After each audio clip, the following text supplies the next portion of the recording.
Hey, what's going on, everybody? What day is it today? Happy Wednesday, everybody. Hope everybody's having a great day. Behind me, of course, got the game set up. We're going to be streaming here in just about less than an hour.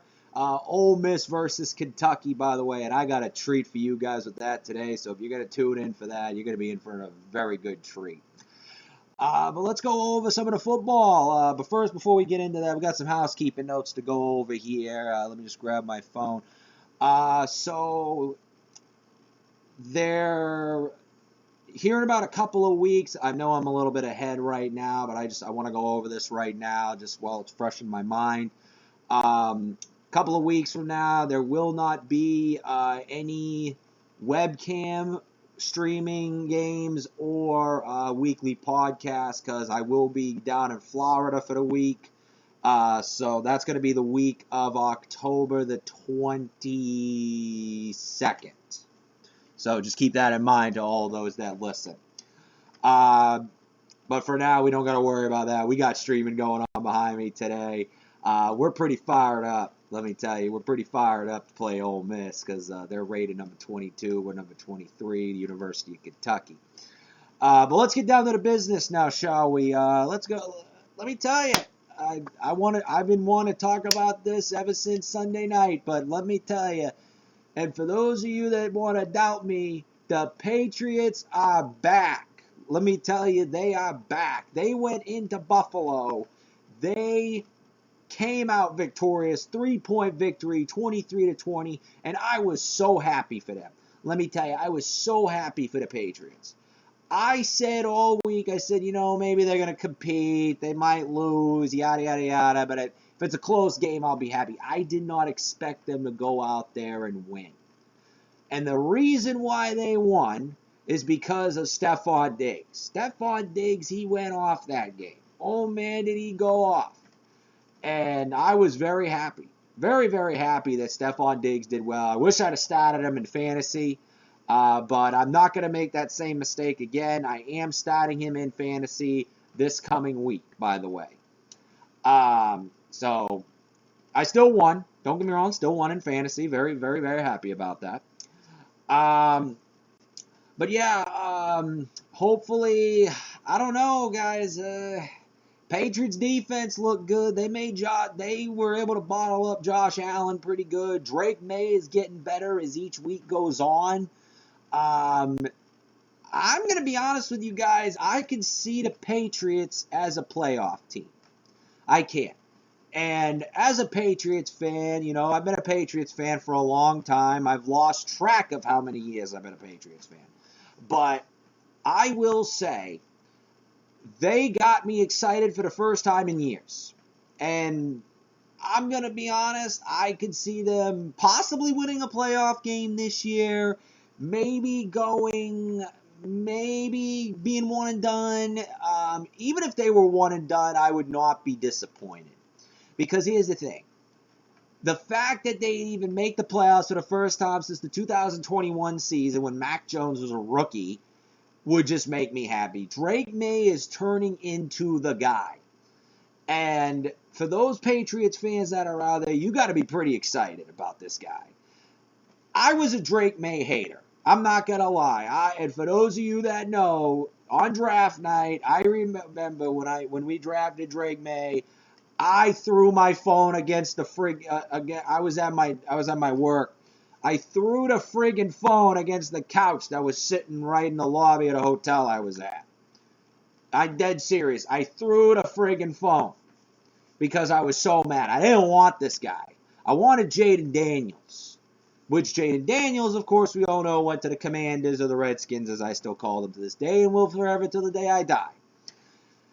So, unfortunately, the Patriots got Drake May, yada, yada, yada, and the rest is history. But I'm very excited that he has proven me wrong. And one thing about me is I don't mind being proven wrong, especially when it comes to football, because I want to see guys do good. I do. I want to see guys like Drake May come in the league and prove me wrong. I do. And I'm glad he's proven me wrong. Now, can the Patriots keep this up? Yes, because they got a pretty easy schedule. They got the Saints this coming weekend. I think they could beat the Saints, even though they're not even at home. The Patriots are on the road again. I think they can beat the Saints, no problem. The Saints are not that good. I'm sorry, but for those of you that follow the NFL football, you know what I'm talking about. The Saints are not a good team. They're not.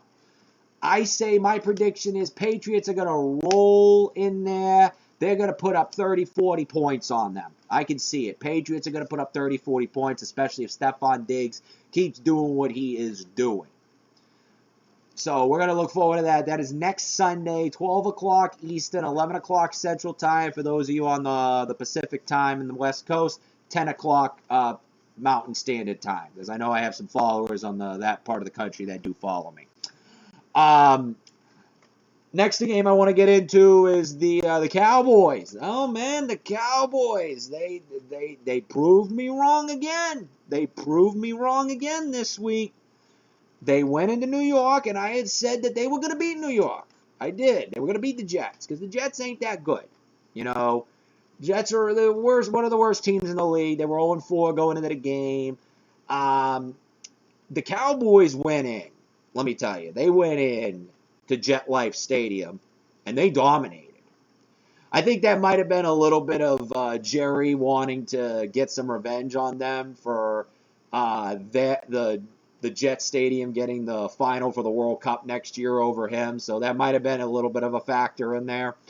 But Jerry's team, I'm not gonna lie, they look good. Come to find out, Matt Eberflus had the defense playing more man coverage, and it worked. Which usually with man coverage, you gotta watch out, because if you play man coverage, sometimes it can come back to bite you.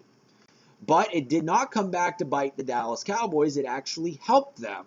They held the Jets to 22 points. Their offense scored almost 40 again. Their offense is looking really good, even without CeeDee Lamb. I think, honestly, and some Cowboys fans, you can argue with me if you want, but I think you guys are better without CeeDee Lamb. I'm going to be honest, because y'all are 2-0 without him. I really do. I think you guys are a lot better without CeeDee Lamb, because Dak is now spreading the ball out more. He's starting to do dump-offs to the running backs. He's getting George Pickens more involved. I really do believe that you guys are a better team without CD. Maybe it's time to trade him. Maybe you trade him and get some decent assets for him, and then you just go from there. Now, granted, I know Jerry's probably not going to do that, because we all know Jerry Jones. We all know he doesn't make the brightest moves. We all know that. Everybody here knows that. But again, congratulations to the Dallas Cowboys on winning a very good game, a much-needed game. They needed that after that letdown against Green Bay at home. They went on the road. They're going on the road again this coming Sunday to play Carolina. Rico Dowdle, he is going to be ready for you guys. He already said on social media that to be ready. So the fact that Rico Dowdle wants revenge against you guys, you're going to have to watch out. So make sure you up that man coverage like you've been doing. And your offense keeps doing what you're doing. You guys are going to be fine. I think you guys can go into Carolina. I mean, the Patriots hung 42 on them. Come on. You guys' offense are better than the Patriots. If the Patriots' offense hung 42 on them, I think you guys will be fine. I think you guys will have no problem going into Carolina and coming out victorious. And honestly, I might even root for you guys this week for once. I normally don't root for the Cowboys. And for those of you that have been following me for the last few years, you know how much I dog on the Cowboys and how much firepower they give me whenever they lose. I'm like Stephen A. Smith, for Christ's sakes, when it comes to that. But, hey, they're going to win. I'm going to say it right now, they're going to win. No worries there. They're going to win. Also, we had some other great games, this past weekend. One game I really want to highlight and kind of go over, even though this was a loss, I still want to highlight it, is the Eagles losing to the Broncos. What was that? I mean, the Eagles, I hate to say this, and there's a couple of Eagles followers that follow me, but Drew Brees might be right. Y'all's offense is too damn boring. You know, you didn't get Saquon involved. You had a great game from Devontae Smith. You're not getting A.J. Brown involved. What's going on there? You guys got this great offense with these great weapons and Jalen Hurts and this and that, and you can't do nothing with it. You put up 17 points against the Broncos. Against the Broncos, you should have been putting up more than 17 points. I'm sorry. Should have been more than 17 points. But maybe Thursday night you might get a little bit of a reset because you guys do have the New York Giants. They're coming off of a loss against the Saints, as a matter of fact. So you guys, I think, could probably get a little bit of a reset. And by the way, I need you guys to do good because I got Saquon Barkley and Devontae Smith starting on my fantasy team. So I need them to do good. I love fantasy football. I want to talk about that for just a second. I love fantasy football, and one of my good cousins, Jerry Denning, he gives me shit, tells me I'm too serious when it comes to sports. Here's the thing. Sports and fantasy football and football in general, they're my livelihood. You know, they keep me sane. Like, we all need a little sanity in our lives, and whatever that may be, you know, hey, who cares? As long as it brings happiness. That's the thing. I do these weekly podcasts and my streaming videos, and I'm an entertainer. You know, I love to entertain people.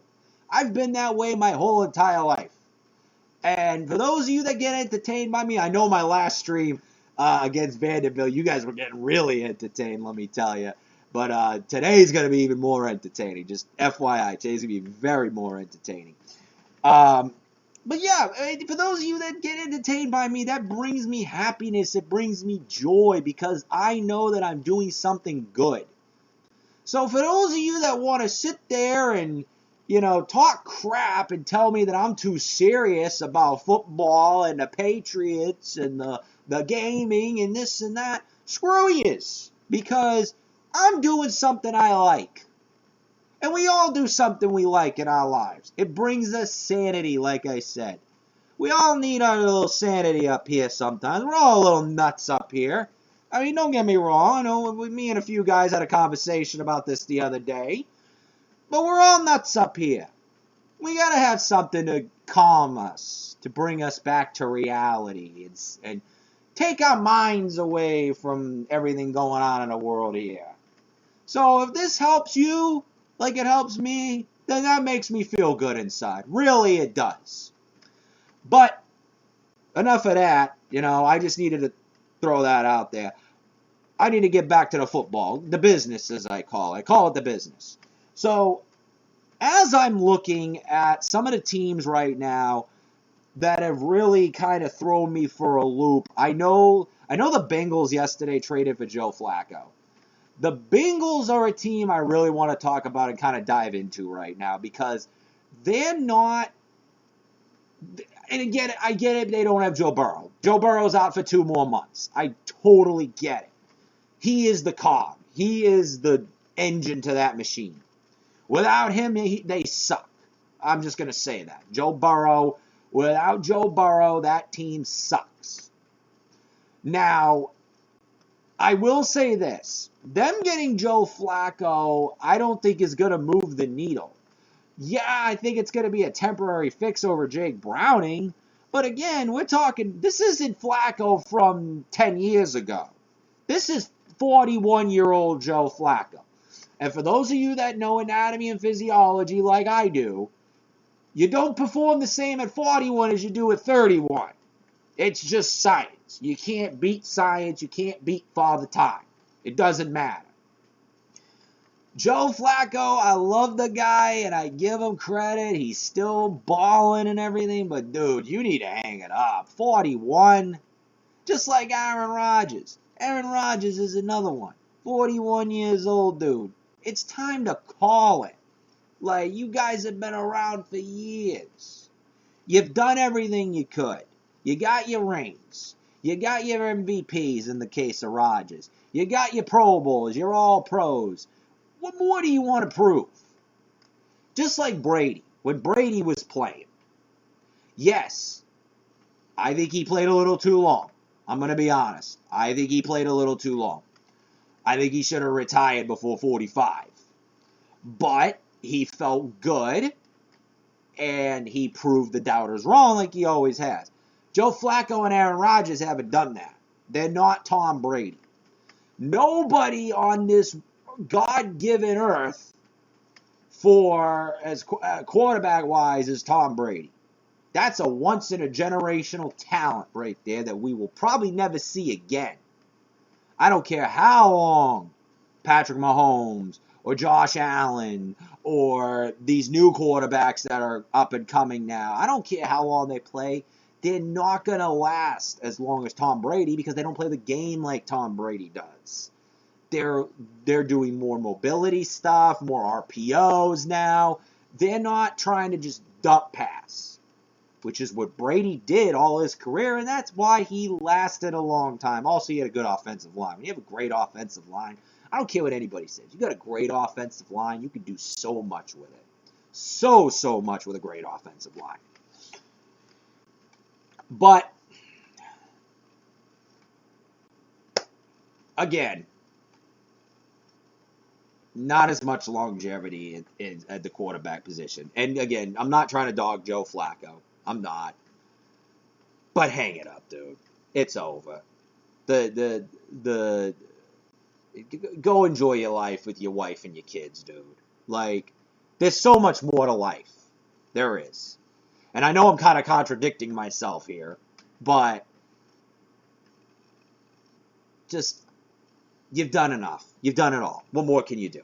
That's all I can really say in regards to that. But yeah, I got to move on though. Great college football this past weekend. For those of you Horns fans, though, I know you're a little upset like me right now. Losing to Florida, that was not good. That was not good at all, because that is proving a few things. One, the doubters were right. Can Texas hang in the SEC? Maybe not this year, which is sad because they got a good recruiting class. Arch Manning got to get the starting job. I don't know if he's the guy now, though. He's not proving to me that he's the guy. Now, can he develop a little bit more? Yeah. Maybe he should stay another year. Maybe then he'll get better. I don't know. But to me, I'm worried about the Longhorns. I am. I'm worried about them. They got OU this weekend. Here in Dallas. Cotton Bowl. Texas State Fair every year. Second weekend in October. I have a feeling OU's going to destroy them now. And I was saying earlier this year that Texas was going to just curb stomp them. Even with OU not having their starting quarterback, I still think Texas is going to lose to them. And if that does happen, they do not belong with the dogs of the SEC. They already can't beat Georgia. The SEC, as you guys see behind me, is a tough conference. Okay? That's where real football is being played, is in the SEC. Now, at least in college. That team right there, though, in the blue and white, they're coming. Don't worry, they're coming. And for those of you that watch my game stream, and you know what I'm talking about. The SEC is big boy football. That's where all the good recruits go. That's where all the big names come from, good defenses and this and that. Texas just doesn't have it. Granted, yes, the Ohio State game, I will give them a pass on that because that's tough. But Florida, I don't even care if you had to go on the road. Florida, come on. Florida hasn't been good in years. And DJ Lagway's not that good.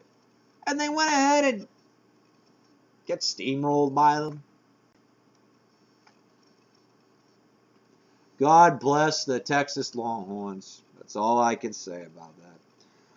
Also, Arkansas fired Sam Pittman, and they moved up Bobby Petrino to interim head coach. Now, this is full circle for Bobby, because Bobby was the head coach there years ago, but we all know what happened with that, with the whole motorcycle accident, and then the affair that was going on, because he had some young girl on the back of the bike with him, and it just caused a lot of drama. So, but Bobby's back. Good for him.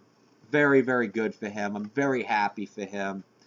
I always kind of had a little respect for him as a coach. Not as a person. I think he's a piece of crap as a person for cheating on his wife. But I do respect him as a coach.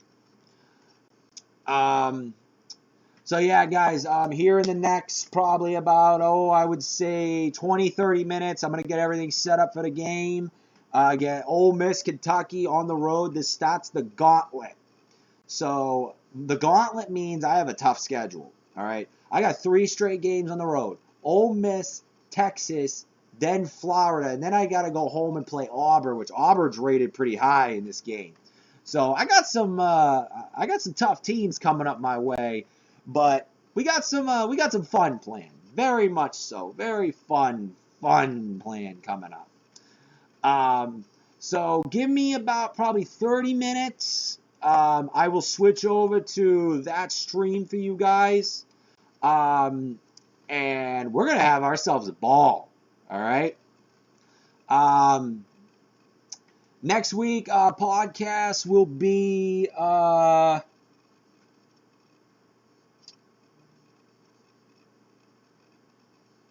sorry. I got distracted there. Next podcast will be next week around this time. I didn't do it yesterday. I was just too tired yesterday. Needed to recover and rejuvenate from a long week at work. But I will try to do it next Tuesday, if not next Wednesday for you guys. Like I said, tune in about 30 minutes. It's going to be a fun thing. And I will talk to you guys here in a little bit. Take it easy, y'all.